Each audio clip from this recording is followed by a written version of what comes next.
Saludos cordiales. El día de hoy les vamos a hablar sobre monitoreos en anestesia. La monitorización es uno de los pilares fundamentales en anestesiología, ya que permite detectar de forma temprana alteraciones que podrían comprometer la seguridad del paciente durante el procedimiento quirúrgico y en el periodo perioperatorio.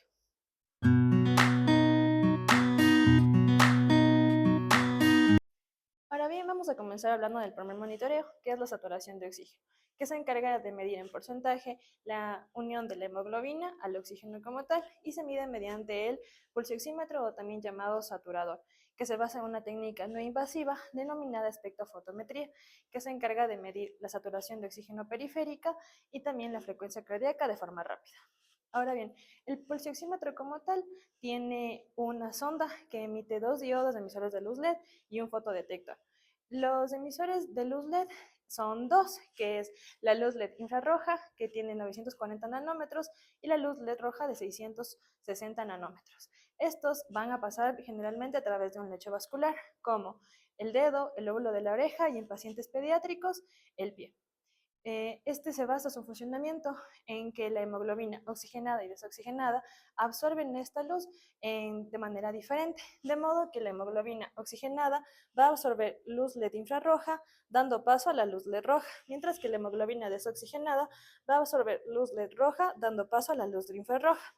Por otro lado, el fotodetector se encuentra en el lado opuesto a los emisores de luz y estos van a capturar la cantidad de luz que no ha sido absorbida por el tejido como tal.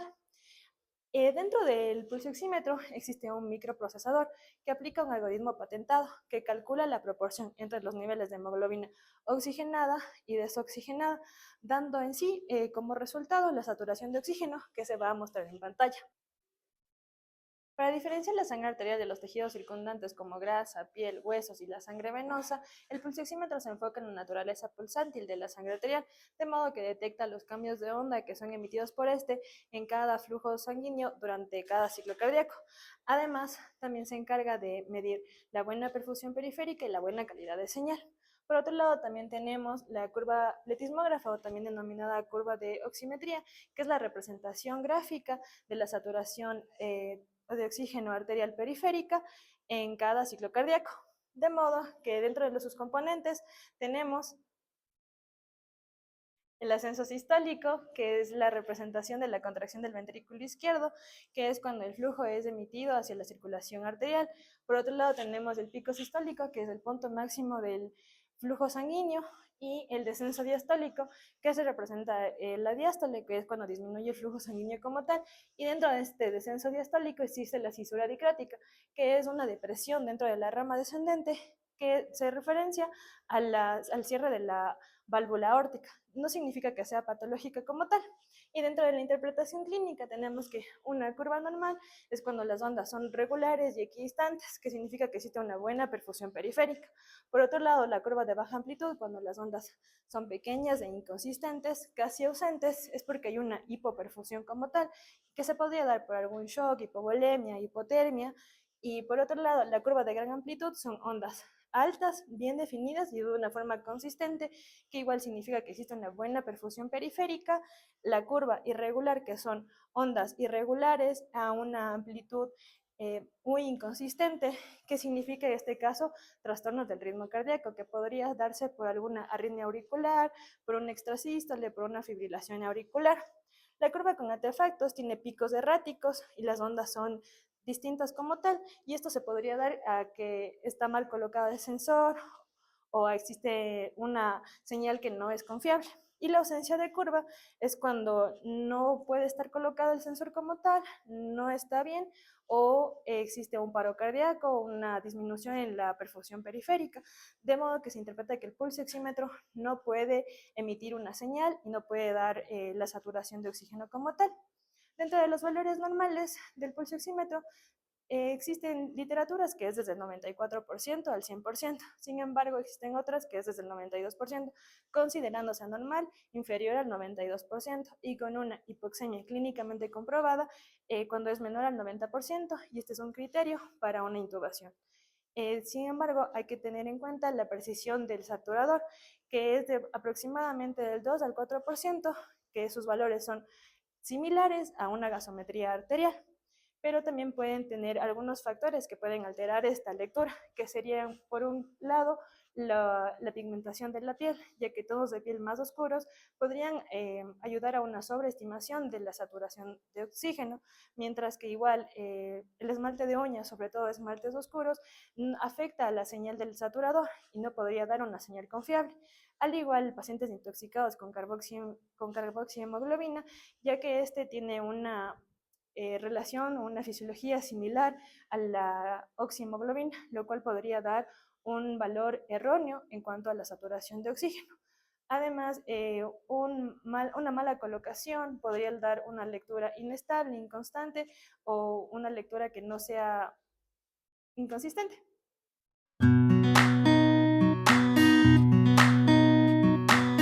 Ya. Ahora vamos a continuar hablando acerca de la capnografía. Bueno, la capnografía es un método de monitoreo continuo que nos va a ayudar a medir el dióxido de carbono, es decir, CO2, que va a eliminar el paciente durante la respiración. Entonces, este es muy importante durante la anestesia porque nos va a permitir ver si el paciente está ventilado correctamente, es decir, si está eliminando dióxido de carbono de manera adecuada. Ahora bien, el capnógrafo es muy importante porque nos va a dar dos parámetros, que son un valor numérico, que es el ETCO2, que es el dióxido de carbono al final de la expiración, y también nos da una curva capnográfica. Ahora bien, este ETCO2, como podemos ver aquí en pantalla, está marcando en 39 milímetros de mercurio. Y esto está normal, ya que el rango va de 35 a 45 milímetros de mercurio. Ahora, además de estos dos parámetros, el capnógrafo también nos va a dar la saturación de oxígeno, la frecuencia respiratoria y el pulso. Pero aquí lo principal va a ser la curva y el ETCO2. Ahora bien, ¿cómo funciona pues el capnógrafo? El capnógrafo es un monitor que va a emitir una luz infrarroja hacia el gas exhalado del paciente. Ahora, aquí es importante recalcar que el dióxido de carbono tiene una propiedad especial, y esta propiedad especial es que va a absorber parte de la luz infrarroja. Entonces, cuando el paciente exhala y este gas contiene dióxido de carbono, entonces parte de esa luz va a ser absorbida.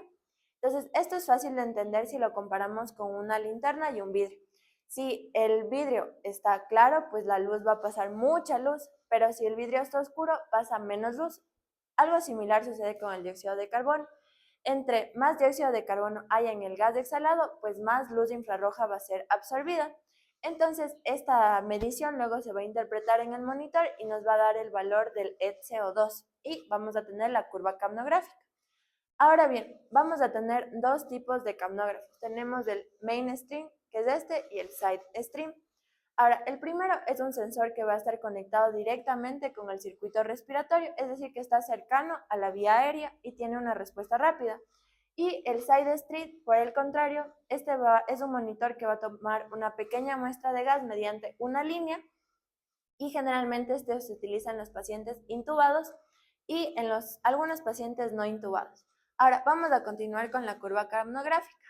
Ahora bien, para entender esto, vamos a tomar en cuenta que vamos a tener 4 fases, y esta curva capnográfica lo que representa es cómo está el dióxido de carbono tanto en la inspiración como en la expiración. Ahora, vamos a comenzar con la primera fase, que esta va a abarcar el segmento del A al B, es decir, que es una línea basal porque va a estar cercana al cero. Esta representa el aire inspirado o el aire del espacio muerto anatómico, donde no hay pues intercambio gaseoso.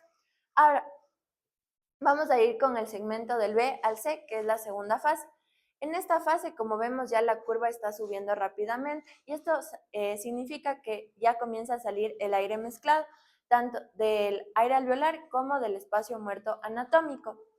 Ahora vamos a llegar a la tercera fase, que se conoce como la meseta alveolar. Aquí abarca desde el segmento C al D, y esto específicamente es por el gas alveolar, donde obviamente pues aquí existe dióxido de carbono. Ahora bien, aquí como vemos tenemos el punto D. Este punto D es el nivel máximo del dióxido de carbono, es lo que justamente representa el ETCO2. Y finalmente vamos a tener nuestra cuarta fase, que va del segmento D al E. Como vemos, aquí la curva va a bajar otra vez rápidamente cercano a la línea basal, y esto se da porque esta va a representar justamente, como vemos, la fase de inspiración, ya que el aire fresco que ingresa pues no tiene dióxido de carbono. Ahora, ¿qué más vamos a observar aquí? Tenemos dos ángulos, el ángulo alfa y el ángulo beta. Como vemos, el ángulo alfa va a estar entre la segunda y la tercera fase. Este generalmente debería estar de esta manera. Cuando hay alguna alteración, la curva va a tomar como una forma de aleta de tiburón.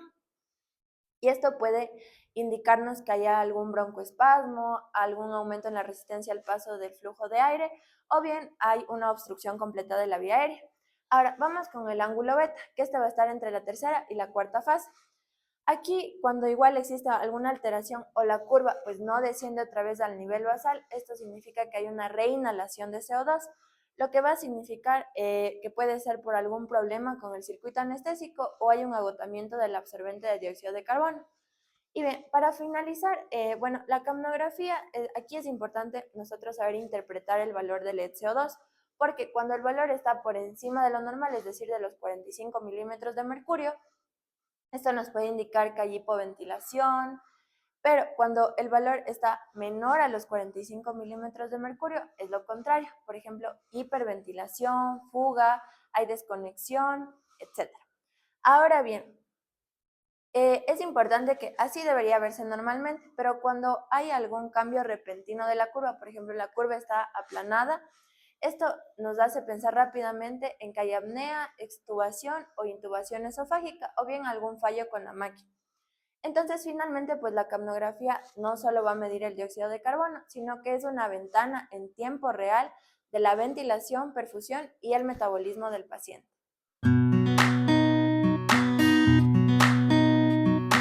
Cuando un paciente entra a cirugía, una de las preguntas más importantes que se realiza el anestesiólogo es ¿qué tan dormido está realmente el paciente? Los signos tradicionales como la frecuencia cardíaca o la presión arterial no son suficientes. Es por eso que existe el índice biespectral o también conocido como BIS, que esta es una herramienta que nos va a ayudar a estudiar las señales eléctricas y el nivel de conciencia del paciente en tiempo real. ¿Qué es el BIS? El BIS va a ser un número entre 0 y 100 que se va a sacar de un análisis matemático del electroencefalograma. Este, en otras palabras, significa que va a leer las señales eléctricas del cerebro, va a medir el nivel de conciencia y este nos va a permitir sacar un solo número para determinar qué tan dormido o qué tan despierto está realmente el paciente. Tenemos un rango específico entre este que va de 0 a 100.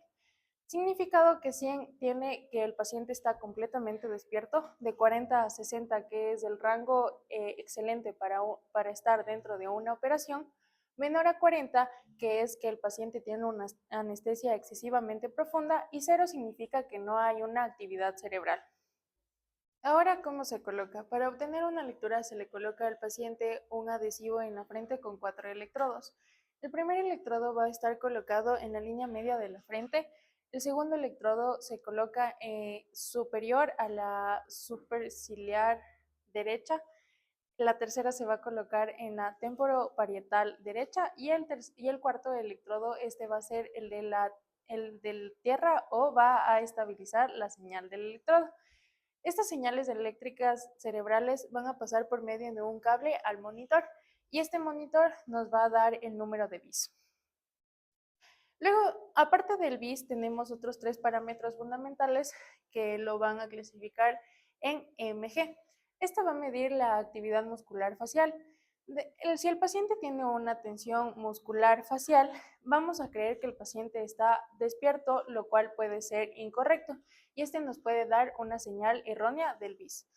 El SQI, este es un índice de calidad de la señal, indicando que rojo es que no está apta y la señal es poco pobre, verde excelente y amarillo es aceptable. Sin embargo, que esté rojo, esto significa que el BIS en ese momento no debe ser confiable. Y tenemos también el SRI o Suppression Radio, que este nos va a enseñar que el electroencefalograma está totalmente plano. Sin embargo, si está alto, esto significa que el paciente está despierto e incluso nos puede generar que existen señales cerebrales que están funcionando en el paciente. Entonces, ¿para qué nos sirve en realidad el BIS? El BIS nos ha ayudado a que el paciente mejore totalmente el uso menor de anestésicos, además de mejorar la recuperación postoperatoria y evitar también los vómitos y náuseas que genera después de la cirugía. Y también nos permite especialmente para 2 cosas. para la recuperación postoperatoria y también para el despertar intraoperatorio. Que esto sucede cuando el paciente se despierta en medio de la cirugía, pero no puede comunicarlo ni moverse. Y esto, además que es poco probable, esto puede llevar a causas que el paciente sufra, causas psiquiátricas. Sin embargo, el BIS es utilizado altamente en la actualidad por medio de los anestesiólogos. Sin embargo, no es un reemplazo clínico y esto se debe ir acompañado especialmente de los signos vitales como la frecuencia cardíaca o la presión arterial, pero es una ayuda para que disminuya los anestésicos en el paciente, ayude a su recuperación postoperatoria y no exista inconvenientes en la cirugía del paciente.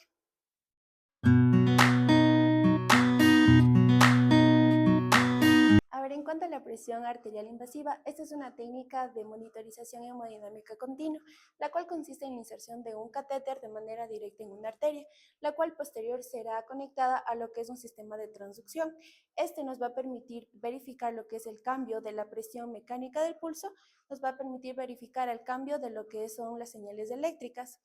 Esto nos va a permitir visualizar de manera en tiempo real lo que son mediante las ondas dinámicas en el monitor. En cuanto a las indicaciones para la presión arterial invasiva, encontramos lo que es en cualquier tipo de shock, ya sea shock séptico, hipovolémico, el distributivo o el cardiogénico. También encontramos cuando se realiza el uso de fármacos vasoactivos para ventilación mecánica invasiva, también se utiliza para lo que son arritmias, crisis hipertensivas severas o incluso se utiliza en lo que son cirugías de alto riesgo. También uno de los usos importantes es para la monitorización hemodinámica continua en pacientes críticos. Entre las arterias que más se utiliza para esto encontramos la arteria radial, braquial, femoral y la del dorsal del pie. Aquí la más utilizada es la radial. En cuanto al procedimiento para la colocación correcta de lo que es un catéter arterial, tenemos principalmente iniciar realizando lo que es el test de Allen, el cual nos va a permitir verificar si existe una circulación colateral. Posterior a esto vamos a colocar la muñeca en dorsiflexión a 60 grados en rodillo. Posterior a esto realizamos lo que es la asepsia con clorexidina, guantes estériles, campo de estéril. Luego colocamos lo que es la lidocaína al 1% de esto en vía subcutánea. Luego se realiza la punción a un ángulo de 30 a 45 grados, esto utilizando un calibre 20 en el pulso radial. Posterior a esto vamos a comprobar si existe lo que es un flujo de sangre pulsátil. Luego conectamos a lo que es el sistema de transductor, previamente lavado con lo que es solución salina al 0.9%. Luego lo que vamos a realizar es colocar este transductor en el eje flebogástrico. Este es a nivel de la aurícula derecha, el cual la podemos localizar en lo que es la línea media axilar y también en el cuarto espacio intercostal. Por último, vamos a verificar que exista una correcta morfología en el monitor y por último vamos a realizar la fijación de lo que es el catéter con la ayuda de un adhesivo. En cuanto a la interpretación de las ondas de presión arterial, iniciamos con lo que es el ascenso sistólico. Este principalmente nos va a ayudar a observar lo que es la eyección rápida que se realiza de la sangre al momento de salir del ventrículo izquierdo hacia la aorta. Prácticamente este ascenso va a reflejar lo que es la contractividad ventricular y el volumen sistólico. Como segundo punto encontramos lo que es el pico sistólico. Aquí encontramos la presión arterial sistólica máxima que alcanza durante una contracción ventricular. Su valor normal va entre 100 a 140 milímetros de mercurio. Posterior a esto encontramos lo que es el descenso sistólico. Prácticamente nos demuestra que existe una disminución de la contractividad ventricular y comienza lo que es la relajación cardíaca. Posterior encontramos lo que es el punto dicrótico o la muesca, esta la vamos a encontrar en lo que es la rama descendente de la onda. Esta nos permite interpretar que ya se cerró lo que es la válvula aórtica y nos indica lo que es el final sistólico y el inicio diastólico. Y por último tenemos lo que es la presión arterial diastólica. Este es el punto más bajo de la onda, nos va a ayudar, o sea, su valor normal va entre 60 a 90 milímetros de mercurio y prácticamente esta nos refleja lo que es la presión vascular periférica y el tiempo de llenado diastólico.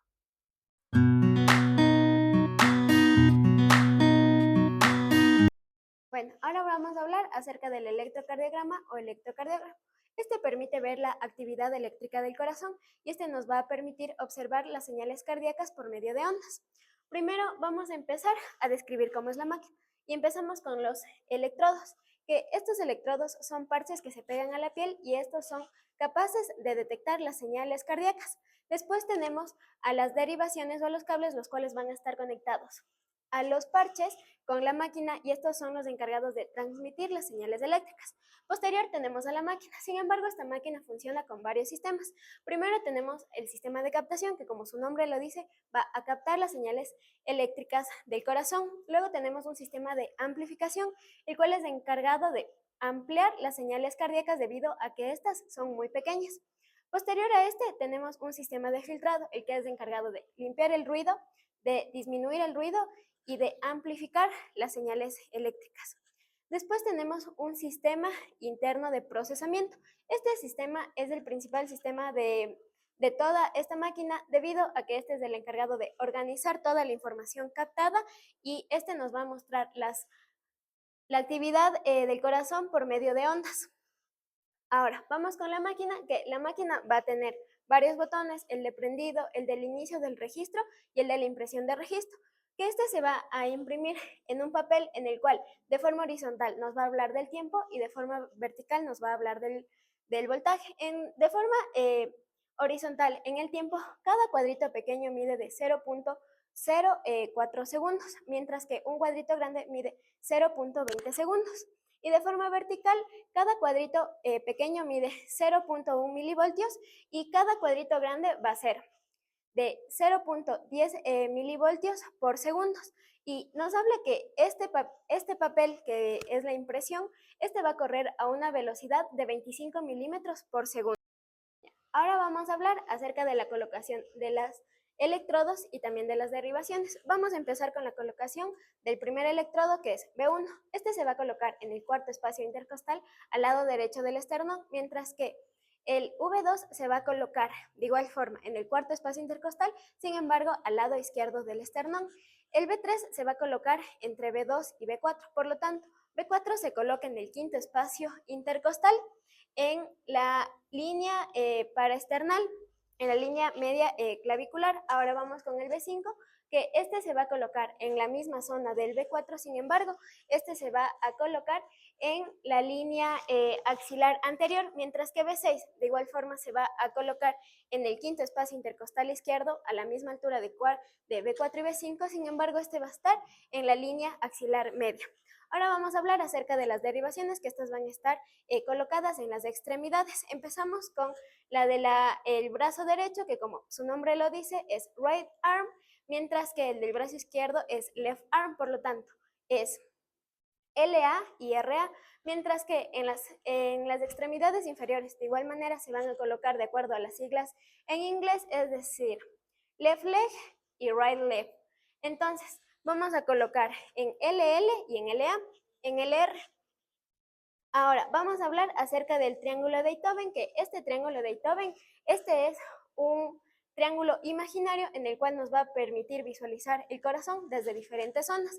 Vamos a empezar con el D1, que este va a estar del brazo derecho al brazo izquierdo y este permite visualizar al corazón desde una parte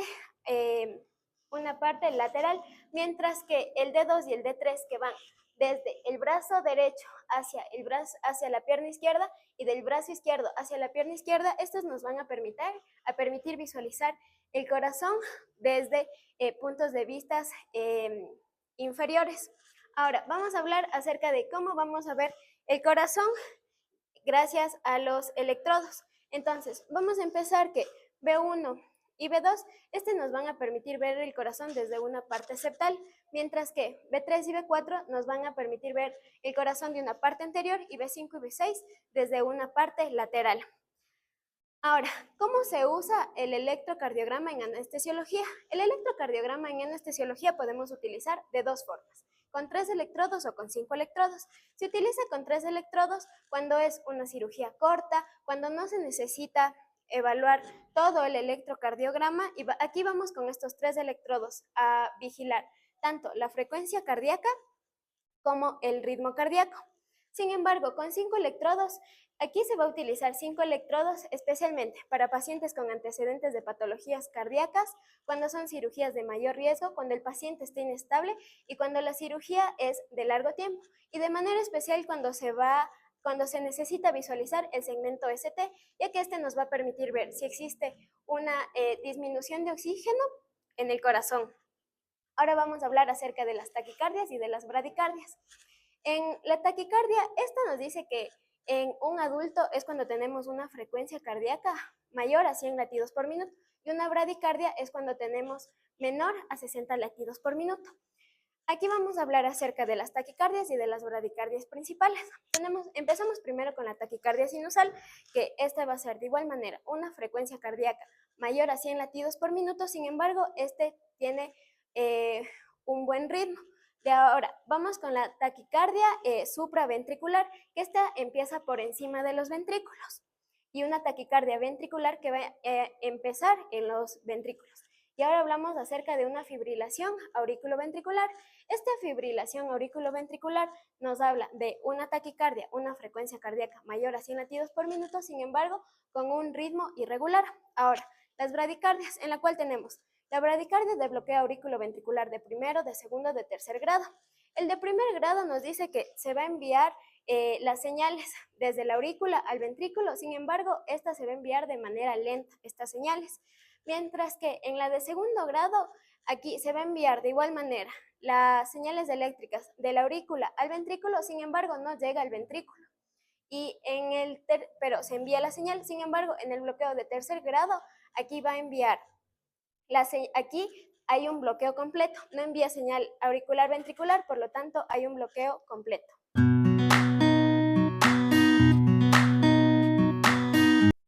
Finalmente vamos a hablar sobre el monitoreo de la relajación neuromuscular, que es una herramienta fundamental en anestesiología porque permite evaluar el grado de bloqueo muscular producido por los relajantes neuromusculares durante una cirugía.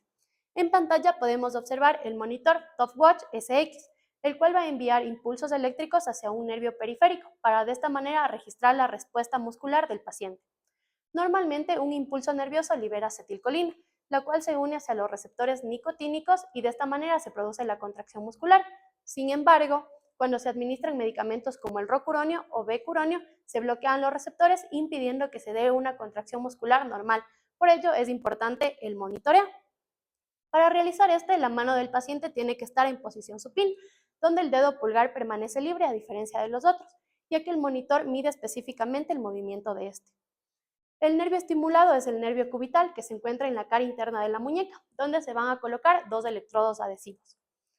El electrodo distal corresponde al polo negativo o cátodo, mientras que el proximal corresponde al polo positivo o ánodo. Específicamente, la estimulación se da en el polo negativo, que va a estimular al nervio cubital. De esta manera se produce la liberación de acetilcolina y posteriormente esto será registrado a través de este transductor que se coloca en el dedo pulgar, ya que el músculo evaluado es el aductor del pulgar, donde se coloca este sensor que es conocido como un transductor de aceleración, ya que específicamente va a medir la aceleración del movimiento del pulgar, esto mediante aceleromiografía. Ahora bien, hablando específicamente del dispositivo, encontramos un botón de encendido que nos va a permitir activar como también apagar la pantalla. En la pantalla se va a reflejar el modo seleccionado, su resultado, y también estas líneas entrecortadas, que es un temporalizador. Esto nos indica el tiempo para el próximo estímulo, o también si es que aparece un punto negro en el centro, nos indica que el estímulo se está dando en este momento. Otro de los botones es el botón TOF, el cual activa el modo Train on 4 o tren de 4, que permite administrar 4 estímulos consecutivos, esto a una intensidad de 2 Hz, es decir, 2 estímulos por segundo. Encontramos el botón PTC, que activa el modo Post-Tetanic Code. Sobre todo cuando el bloqueo neuromuscular es muy profundo, se debe activar ya que nos puede ver qué tan profundo es y también nos ayuda a determinar cuánto puede faltar para que se recupere y exista una respuesta muscular. Los botones para arriba y para abajo, nos ayudan tanto a aumentar como a disminuir la intensidad del impulso eléctrico, que generalmente se utiliza 50 miliamperios, aunque esto se puede ajustar de 0 a 60 según las características del paciente. El botón 1 Hz da estímulos repetitivos a una intensidad de un estímulo por segundo. El botón de estímulo único, este da una sola descarga eléctrica para ver la respuesta del paciente. Así igual tenemos un botón de grados centígrados, que esto nos permite tanto verificar la temperatura, ya que la hipotermia en estos casos puede llegar a afectar la transmisión neuromuscular y darnos una respuesta inadecuada. Y por último encontramos el botón de cal, que nos permite calibrar el dispositivo. Esto sobre todo debe realizarse antes de la administración de los relajantes neuromusculares, ya que de esta manera vamos a poder conocer la respuesta basal del paciente.